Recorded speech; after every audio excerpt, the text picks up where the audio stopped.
함께 말씀의 제목을 같이 나눠볼까요? 당신을 선택하셨습니다. 아멘. 오늘 이 자리에 또 계신 그곳에서 예배하는 모든 분들은 하나님으로부터 선택받은 자들인 줄로 믿습니다. 얼마 전에 한 조사를 보고 큰 충격을 받았는데요. 코로나 팬데믹 이후에 교회의 출석률이 확연하게 줄었다고 해요. 그거는 충분히 그럴 수도 있다고 생각합니다. 그리고 실제로 정말 당연스럽게 코로나로부터 회복되는 속도가 세상의 다른 곳보다 확실히 더딥니다. 물론 우리 교회는 정반대입니다. 오히려 성도들이 조금씩 늘고 있고요. 예배의 모든 순간들이 은혜가 있죠. 신이 나고 재미있습니다. 저만 그래요? 그런데요, 정말 많은 교회들이요, 교회 출석률이 줄었어요. 앞에 보이고 있지만요, 그래프를 보시면 2012년, 17년, 2023년 갈수록 교회에 나오지 않는 성도들이 늘어납니다. 그런데요, 조금 전에 말씀드렸듯이 코로나 이후로 가난한 성도, 즉 교회를 안 나가는 그런 성도가 있다는 것은 시대적 상황 때문에 일정 부분 이해가 되기도 합니다. 그런데 제가 정말 충격을 얻었던 사실은요, 그 가난한 성도들이 다시 교회로 돌아가지 않는 이유예요. 여기도 보시면 알겠지만요, 3명 중에 1명이 얽매이기 싫어서 교회를 안 간대요. 저는 이 부분에 정말 놀랐습니다. 교회를 떠나는 이유 중에 가장 큰 비중을 차지하는 것이 얽매이기 싫어서라는 거예요. 그리고 교회에 출석을 해도요, 상황은 크게 달라지지 않아요. 출석 교인들을 대상으로 물어보니까 예배만 드리고 온다라는 성도가 60%가 넘어요. 물론 코로나 이후에 교회와 활동들이 현저하게 줄었기 때문에 할 수 없는 상황이기 때문에 그럴 수 있다라고 생각도 들어요. 근데 많은 그리스도인들이 현실의 어려움 때문에 포기하고 또 세상과 타협하기 때문에 얽매이기 싫어하고 교회를 와도 그냥 예배만 드리고 가는다는 사실을 우리가 부정할 수가 없습니다. 코로나가 지나간 지 한참 되었는데요, 결국 회복하지 못하고 넘어져서 문을 닫는 교회들이 많아요. 우리 교단만 봐도요, 다른 교단 잘 모르겠어요. 근데 우리 교단만 봐도, 우리 침례교회만 보더라도요, 성도가 없어서 교회와 사택이 분리하지를 못하고 목사님의 가정에서 그냥 예배하는 가정교회가 300교회가 넘어요. 300교회가 넘어요. 그럼 우리 침례교회는 그러면 전체 교회 수가 몇 개나 되냐 물어보시면 만 교회가 안 돼요. 만 교회가 전국에 만 교회가 안 되는데, 그 중에 300여 교회가 가정교회예요. 성도가 없이 목사님들 가정만, 목회자들 가정에 예배만 드리고 있어요. 그런데도 성도들은요, 한번 교회를 또 예배를 소홀히 하다 보니까 다시 발걸음을 돌리기가 쉽지가 않은 거예요. 인터넷으로, 온라인으로 예배하는 것이요, 교회를 빠질 수 있는 좋은 핑곗거리가 되고요. 그 사실이 얼마나 가슴 아픈지 모르겠어요. 사랑하는 여러분, 그리스도인은 자기의 형편과 상황에 맞추어서 그리스도인의 삶을 살기도 하고 또 그렇지 않아도 되는 사람들이 아니라는 것을 여러분 믿으시길 바랍니다. 그래요, 여러분, 우리는 그리스도인입니다. 무엇 잘난 게 있어서 우리가 그리스도인이 된 게 아니에요. 여러분, 그거 아세요? 이 땅에서도요, 우리에게 주어지는 어떤 일을 하든 그 일을 하려면 자격이라는 게 있어야 돼요. 자격이 없다면 일을 할 수가 없어요. 의사는 의사의 자격이 있어야 되고 약사는 약사의 자격이 있어야 됩니다. 심지어는 운전을 하려고 해도요, 운전 면허증이 있어야 돼요. 더 웃기는 거는요, 알바를 구해도요, 그만한 자격이 있어야 돼요. 여러분, 그렇지 않겠지만 저도 마찬가지입니다. 제가 이 앞에서, 여러분들 앞에서 말씀을 선포할 수 있는 그것조차도 자격이 있어야 했기 때문에 신학대학교를 졸업을 했고 목사 고시를 통해서 목사로서의 자격을 얻은 거예요. 어떤 일을 하려면 여러분, 그만한 자격이 필요해요. 이 일을 맡을 자격이 있는지를 확인하고 나서야 비로소 일을 주어지는지 그렇지 않은지가 결정이 되는 거예요. 그런데 여러분, 정말 놀라운 사실은요, 우리가 어떤 자격이 있어서 그리스도인이 된 것이 아니라는 거예요. 이런 거예요. 하나님께서 어떤 일을 해야 되겠다라고 마음을 먹고 그 일을 감당할 만한 사람들을 찾으시는데, 인간적인 생각, 세상적인 방법으로 보면 하나님의 안중에는 저와 여러분이요 존재할 수가 없어요. 왜요? 자격이 없으니까요. 우리는 죄인이에요. 우리는 가진 게 아무것도 없어요. 너무나 연약하고 부족해요. 그래서 우리는 하나님으로부터 선택받을 만한 조건이 정말 1도 없어요. 세상적인 시각으로 보자면요. 우리가 같이 읽은 말씀인데요, 26절 말씀을 보면 바울은요 우리에게 이렇게 이야기를 해줍니다. 26절 말씀 같이 한번 읽어보겠습니다. 형제들아, 너희의 부르심을 보라. 육체를 따라 지혜로운 자가 많지 아니하며 능한 자가 많지 아니하며 문벌 좋은 자가 많지 아니하도다. 아멘. 여러분, 당시 고린도 교회 성도들은요 그렇게 자랑할 만한 사람들이 아니었어요. 부유한 항구 도시였던 고린도 지역은요 그 부유함 때문에 쾌락과 향락의 도시로 전락했고, 그렇게 당시에 타락한 많은 도시들 가운데 하나였어요. 남녀노소를 불문하고 따뜻한 저녁 시간에 거리에 나와서 술과 음란함으로 밤을 지새우고요, 인간적인 즐거움과 만족을 위해서 살아가는 그런 도시였어요. 그런 와중에 그리스도인들이 되어서 교회에 있는 거예요. 여러분, 그 당시에 그곳에서 그리스도인이 되었다는 얘기는 뭘 얘기하겠습니까? 많은 사람들이 그렇게 즐거워했던 그 모든 쾌락과 유익을 다 포기했다는 거예요. 그런데 사실 당시 고린도 교회 성도들에게 있어서 포기라는 것보다는 오히려 그럴 수밖에 없었다는 말이 더 어울릴지도 몰라요. 왜냐하면 26절에서 표현하고 있는 것처럼요, 그들은 지혜롭지도 않아요. 능력이 있는 것도 아니에요. 또 좋은 가문의 사람들도 아니에요. 다시 말해서 그들은 세상적으로 보아도요 내세울 것이 하나도 없는 정말 연약하고 부족하기에 한없는 사람들이에요. 그런데 정말 우습게도 그렇게 세상적으로는 아무것도 가진 것 없는 사람들이 교회 안에 들어왔어요. 예수님을 믿었어요. 그래서 교회 안에서 공동체를 형성을 했는데, 그곳에서 당을 구분짓고 파벌을 만들어서 서로를 비난하고 논쟁하며 분란을 일으키는 거예요. 정말 지혜가 없다는 사람들이요.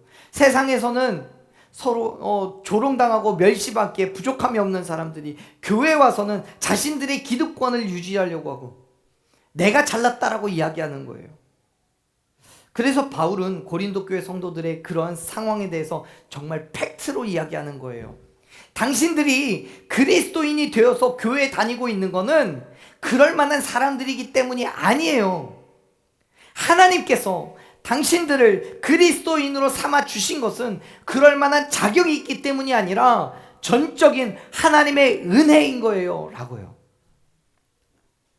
사랑하는 여러분, 저와 여러분이 그리스도인이 된 건 하나님의 전적인 은혜임을 믿으시길 바랍니다. 내가 잘난 거 있어서요? 내가 하나님께 어마어마한 것을 드릴 수 있어서요? 내가 능력이 많아서요? 아니에요. 그런데도 불구하고 자기들끼리 뭐 잘났다고 당을 만들고 서로를 비난하고 분열을 일으키고 있냐라고 말하는 거예요. 그렇습니다. 하나님께서는 나의 조건이 좋아서 나를 당신의 자녀로 삼으신 것이 아니에요. 오히려 우리의 부족함은 이루 말할 수가 없어요. 그렇잖아요. 26절에서도 이야기하듯이 지혜롭지도 않아요. 능력도 없어요. 종이나 노예의 신분인 사람들이 대부분이에요. 물론 그렇지 않은 사람도 있어요. 고린도 교회 안에도요 정말 돈도 있고요 능력도 있는 사람들이 있어요. 26절을 잘 보세요. 그렇게 지혜로운 사람, 능력 있는 사람, 문벌 좋은 사람이 많지 않도다라고 얘기하잖아요. 전혀 너희들이 다다라고 얘기하는 게 아니잖아요. 많지 않도다라고 얘기해요. 근데 여러분, 교회를 구성하고 있는 대부분의 성도들이 사회적으로 신분이 낮고 내세울 것 없는 사람들이 모여 있었어요. 그런데 바울은 그들을 하나님께서 부르셨다라고 선언하는 거예요. 지혜도 없고 능력도 없고 문벌도 좋지 않은데요. 여러분, 육체를 따라 보면, 인간적으로 세상적인 것을 기준으로 보면 저와 여러분은 내세울 것이 하나도 없습니다. 힘도 없고 능력도 없습니다. 가진 것도 없고요, 심지어 육체적으로도 연약합니다. 피곤해하고요, 맨날 쓰러지고요, 누우면 일어나기 싫어하고요. 그렇잖아요. 우리가 어떤 일을 감당하기에는 너무도 연약한 게 분명해요. 그러한 의미에서 보면 하나님의 부르심에 합당한 사람은요, 절대로 없습니다. 그럼에도 불구하고 하나님께서는 저와 여러분을 부르셨습니다.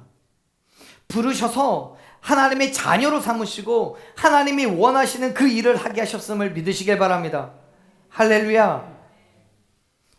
그런데 여러분, 하나님께서 우리를 부르신 건 부를 만해서 부른 것이 아니잖아요.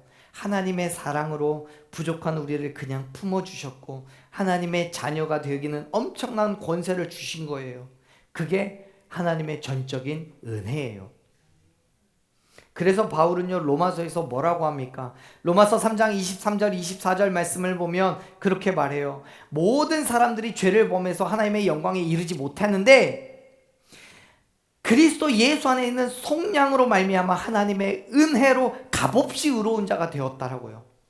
우리는 하나님 앞에 나아갈 존재가 아니지만 예수 그리스도의 죽으신 것 부활하심을 믿음으로 말미암아 하나님의 그 은혜로 값없이 의롭다 하심을 얻은 자가 되었대요. 그렇습니다. 여러분, 우리는 애시당초 죄인이기 때문에 하나님의 입장에서는 부르심을 받을 만한 자격이 없어요. 하지만 예수 그리스도의 죽으시고 부활하심을 믿음으로 말미암아 하나님의 놀라운 은혜로 값없다 의롭다 하심을 얻은 줄로 믿습니다. 그렇게 따져보면 하나님은 진짜 손해보는 일하고 계시는 거예요. 왜요? 하나님의 사명을 감당하려면 능력이 있어야 되잖아요. 하나님의 일을 하려면 어쨌든 일은 잘해야 되잖아요. 그러면 그럴 만한 능력도 있어야 돼요. 물질도 있어야 돼요. 그럴 만한 지혜도와 지식이 풍성해야 합니다. 그런데 말씀을 보면 전혀 그렇지 않잖아요. 하나님의 부르심을 받은 고린도 성도들은요, 지혜가 없어요. 능력도 없어요. 문벌도 좋지 않아요. 그뿐만이 아니에요. 오늘날을 살아가는 우리도 여전히 똑같아요. 여러분, 우리 중에 누구도 지혜 있는 사람, 능력 있는 사람, 그리고 문벌이 좋은 사람이 없어요. 죄송해요. 저는 아닌데 여러분 중에 있을지도 모르겠어요. 많지 않도다 했으니까요. 있을 수는 또 몰라요. 근데 저는 아니에요. 그냥 우리는 하나님 앞에서는 죄인이에요. 그럼에도 불구하고 하나님께서는 저와 여러분을 부르셨어요. 왜요? 도대체 왜 그런 손해보는 일을 하셨을까요? 왜 하나님께서는 굳이 그렇게 아무것도 가진 것 없는, 내세울 것 하나 없는 우리를 부르셨을까요? 왜 우리에게 당신의 사명을 맡기시고 왜 우리를 통해 당신의 일을 이루시려는 것일까요?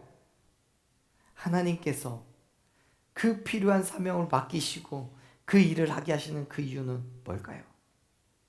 사랑하는 여러분, 저와 여러분은 아무것도 가진 것 없고 내세울 것 없지만요, 하나님의 일을 위해서 당신의 자녀로 부르셨고 저와 여러분을 통해서 하나님의 놀라운 일을 이루어 가실 줄로 믿습니다. 그래서 바울은요, 이렇게 얘기를 합니다. 27절 같이 읽어보겠습니다.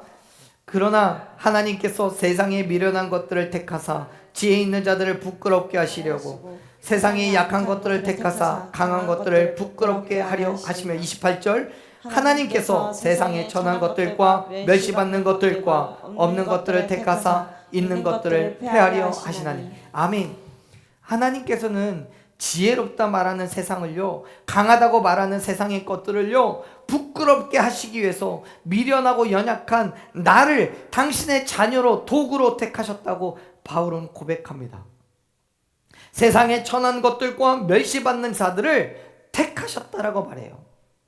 그런데 여러분, 이 말씀이 매우 이상해요.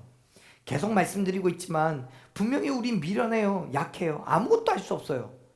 그런데 어떻게 미련한 우리가 세상의 지혜로움을, 연약한 우리가 어떻게 세상의 강함을 부끄럽게 만들 수 있겠습니까? 어떻게 세상의 천함과 멸시를 받는 우리를 통해서 세상을 패하려고 할 수 있습니까? 가진 게 있어야죠. 일을 할 수 있어야죠. 아무것도 할 수 없는데 어떻게 세상 가운데서 우리가 드러날 수 있냐는 거예요. 내가 천한데, 내가 멸시를 받고 있는데 어떻게 모든 것들을 이기고 승리할 수 있겠냐는 거예요. 정말로 하나님께서 그렇게 사람을 택하신다면 그것은 세상 속에서 볼 때 하나님 미련한 거예요. 손해보는 일을 하신 거예요. 그런데 바울은요, 분명하게 하나님께서 그렇게 일을 행하셨다라고 말씀해요. 당신의 뜻을 이루기 위해서 굳이 고르고 골라도 이상한 사람들만 택하셨어요. 그래요. 왜요? 그래야 나를 통해서 하나님이 일하시기 때문이에요. 나를 통해서 하나님이 일하시기 때문에요. 보세요, 여러분, 출애굽 당시에 모세를 기억해 보십시오. 하나님께서 이스라엘 백성들을 구원하시기 위해서 선택한 그 사람이 강인하고 패기가 있는 젊은 청년이 아니란 말이에요. 언변도 부족한 80세나 된 노인이에요. 그러나 하나님께서는 그 노인을 통해서 애국과 바로의 우상을 무너뜨리고 이스라엘 백성들을 그 어둠 가운데서 하나님이 허락하신, 하나님이 약속하신 그 땅으로 인도해 내신 줄로 믿으시길 바랍니다. 사사 기드온은 어떻습니까? 미디안의 눈을 피해서 포도주 즙을 차는 틀 안에서 몰래 곡식을 타작하던 몹시 소심하고 유약한 그런 사람이었습니다. 그와 그의 집안도요, 이스라엘은 물론이고 그의 지파 안에서조차 존재감이 정말 하나도 없는 그런 사람이었어요. 그러한 사람을 하나님께서는 이스라엘을 구원할 사사로 삼으셨고 미디안과 싸워서 이기게 하셨어요. 블레셋 장수 골리앗으로 인해서요, 두려움과 염려 가운데 있었던 이스라엘, 그들을 구원한 사람이 누구입니까? 전쟁의 경험이 많은 노련한 장수였어요? 아니잖아요.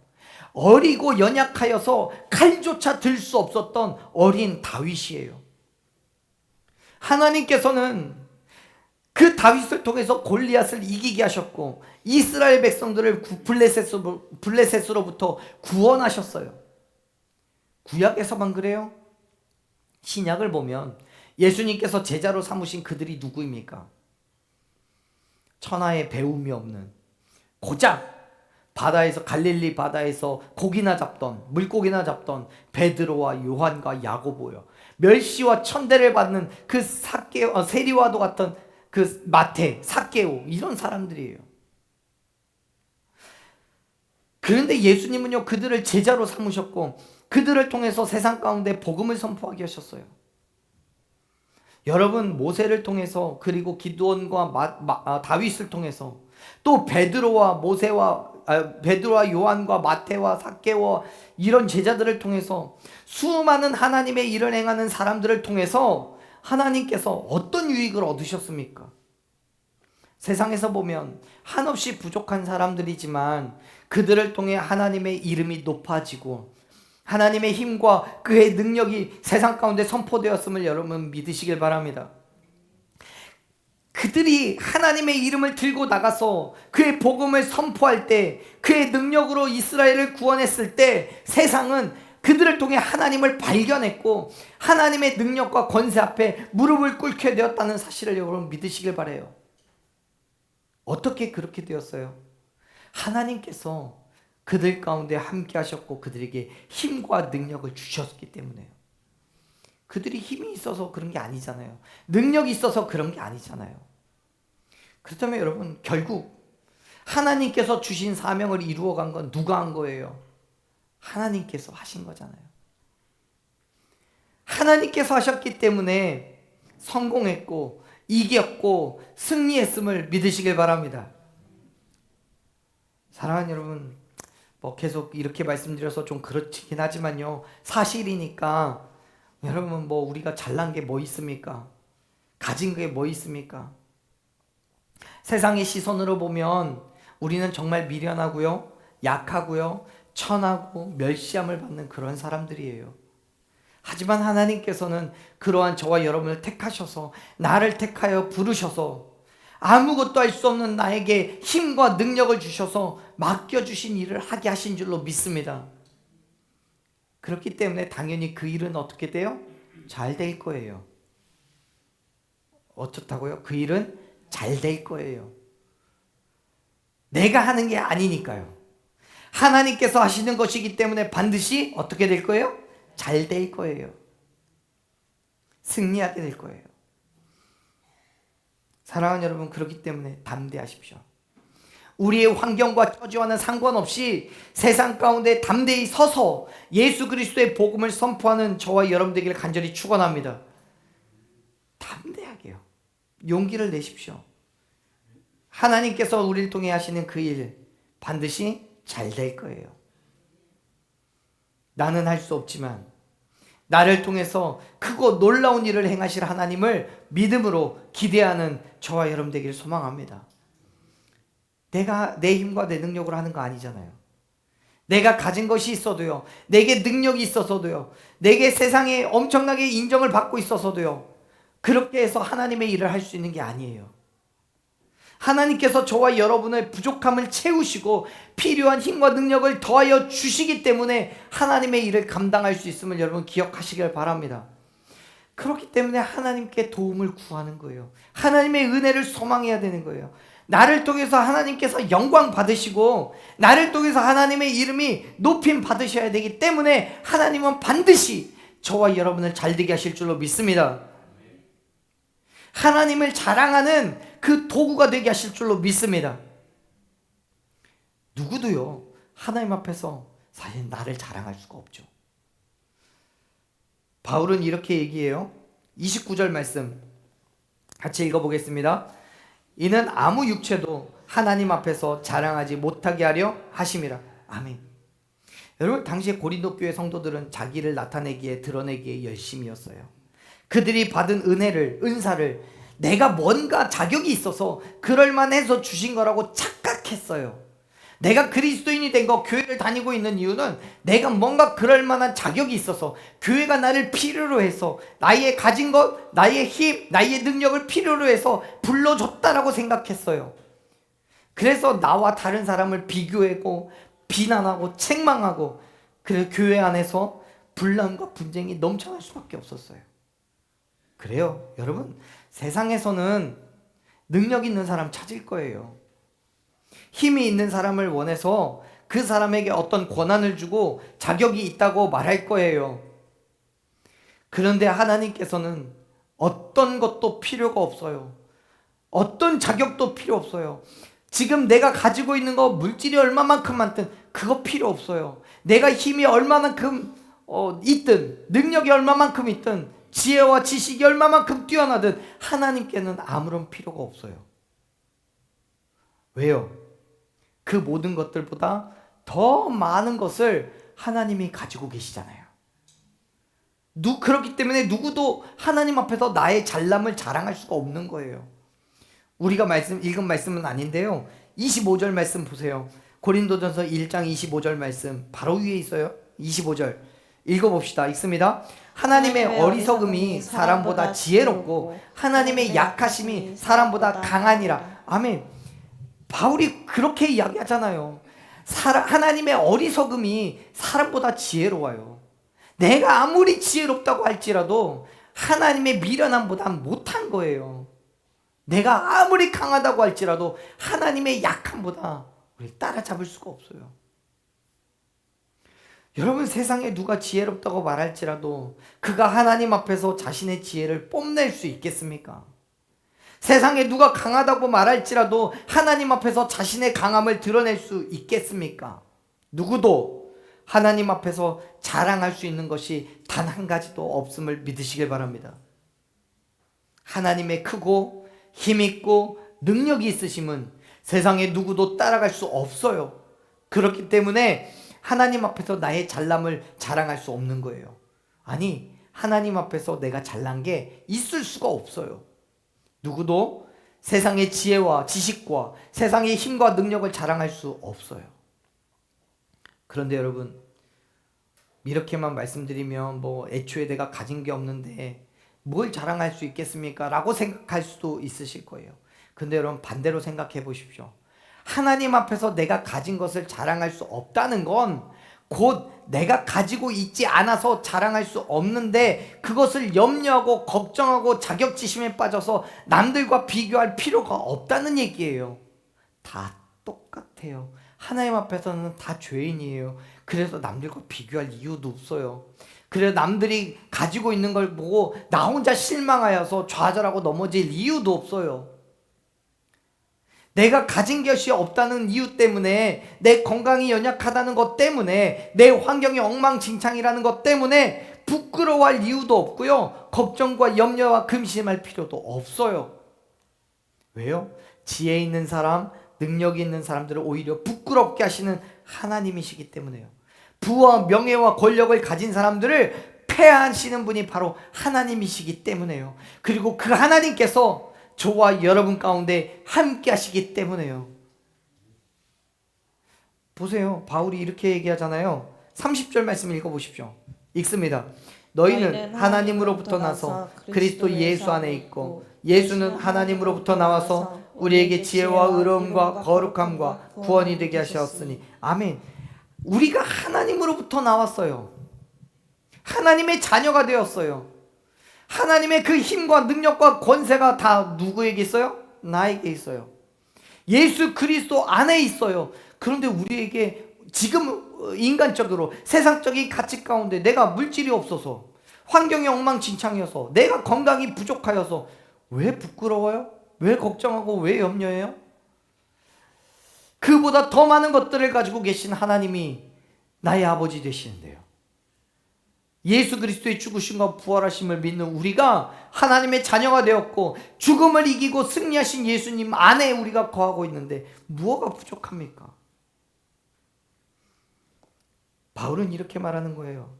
세상의 가치로 볼 때는 우리는 너무도 연약하고 부족해서 지혜도 없고 능력도 없고 문벌도 좋지 않은데, 우리가 예수 그리스도의 죽으심과 부활하심을 믿음으로 말미암아 하나님의 자녀가 되었음으로써 우리에게는 하나님이 주시는 지혜가 있고, 하나님이 주시는 의로움과 거룩함과 그 구원함이 있다라고 말하고 있는 거예요.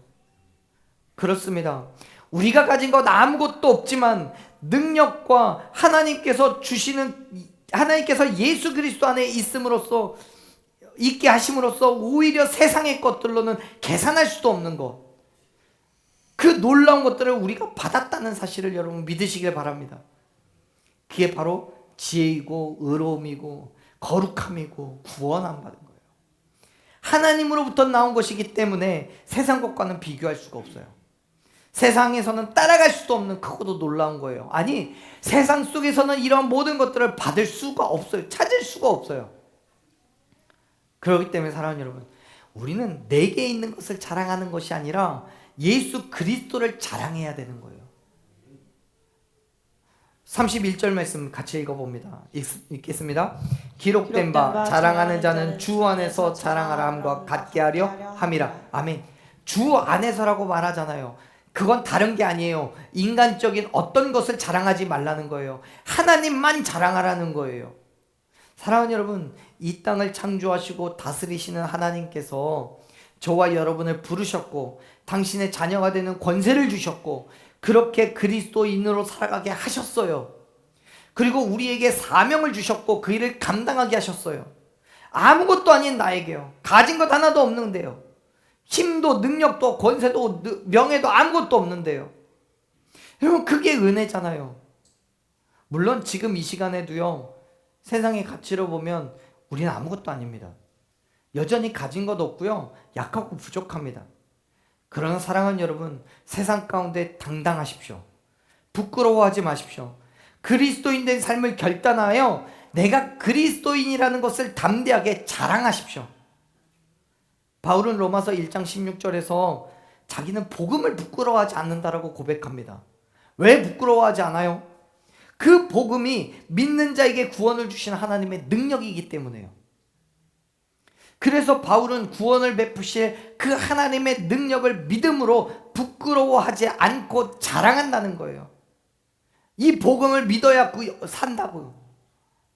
사랑하는 여러분, 저와 여러분 또한 나의 아버지 되시고 나의 주인이 되시고 나의 모든 것 되심으로 인하여 나를 지혜롭게 하시고 의롭게 하시고 거룩하게 하셨으며 구원의 은혜를 베풀어 주신 하나님을 자랑하시기를 간절히 축원합니다. 예수 그리스도의 복음과 그 십자가를 자랑하면서 거룩한 그리스도인으로 세상의 모든 자랑을 오히려 부끄럽게 하는 저와 여러분이 되기를 소망합니다. 사랑하는 여러분, 바울은 우리에게 권면합니다. 우리의 자랑이 되는 것은 세상에 있는 것이 아니라고요. 오늘 우리는 다시 한번 그런 믿음의 결단을 했으면 좋겠어요. 하나님께서 우리에게 허락하신 정말 자랑할 것이 무엇인지를 분명하게 세상 가운데 증명하는 그러한 삶을 결단했으면 좋겠습니다. 힘들죠. 어렵죠. 그럼에도 불구하고 그 믿음의 삶을 결단하고 살아가십시오. 제가 매번 힘들다고 어렵다라고 말씀드리는데 어제 다니엘 기도회 때 강사로 서셨던 유기성 목사님의 말씀을 듣고 큰 충격을 먹었습니다. 절대 힘들지 않대요. 절대 어렵지 않대요. 그러면서 그 이유를 말씀하시는데 예수 안에서 죽으면 된대요. 안 죽으니까 내 힘으로 해보려고 하니까 힘들고 내 능력으로 해보려고 하니까 어렵대요. 예수 안에서 죽으면 예수님이 하시는데 뭐가 힘드냐요? 뭐가 어렵냐요? 여러분 죽으십시오. 기독교는 죽음의 종교입니다. 예수 안에서 죽어야 내 안에서 그리스도가 사시는 겁니다. 그 삶 속에서 하나님이 세상 가운데 드러나는 거고요. 내 안에 계신 예수 그리스도가 세상 가운데 증명되어지는 거예요. 그것이 그리스도인 된 우리가 세상에 자랑할 유일한 한 가지인 줄로 믿습니다. 그렇게 하나님의 부르심을 따라가는 저와 여러분이 되기를 간절히 축원합니다. 아멘. 우리 함께 찬양으로 고백하고 기도로 결단했으면 좋겠습니다. 사랑하는 여러분, 하나님께서는요 정말 저와 여러분을 부르셨습니다. 너무도 연약하고 부족한 우리이지만요 정말 아무짝에도 쓸모없는 나이지만 그럼에도 불구하고 부르셨어요. 그나마 감사한 것은요 쓸모없으니까, 가진 것이 없으니까 하나님의 부르심에 귀가 기울여지는 거예요. 우리 주변에 너무 많잖아요. 세상에 즐길 수 있어서 내 지식과 경험을 믿어서 하나님이 부르시는데도 내 귀를 막고 내 삶을 열심히 살아가는 사람들 너무 많잖아요. 우리가 무엇 하나라도 내드릴 것이 없으니까 하나님께서는 우리를 그럼에도 불구하고 불러주셔서 그 목소리에 우리가 귀를 기울일 수 있는 거예요. 하나님은요 그렇게 우리를 부르셨어요. 할렐루야. 그 부르심으로 이 자리에 왔고 하나님의 말씀 앞에 우리가 굴복하게 된 거예요. 그렇기 때문에 사랑하는 여러분, 이제 나를 통해서 역사하실 하나님을 기대하는 저와 여러분 되기를 소망합니다. 그리고 온전한 믿음으로 하나님께 우리의 모든 것을 맡겨놓고 기쁨과 즐거움과 감사와 영광 가운데로 나아가는 저와 여러분 되기를 간절히 축원합니다. 아멘. 우리 찬양을 함께 그렇게 믿음으로 고백하며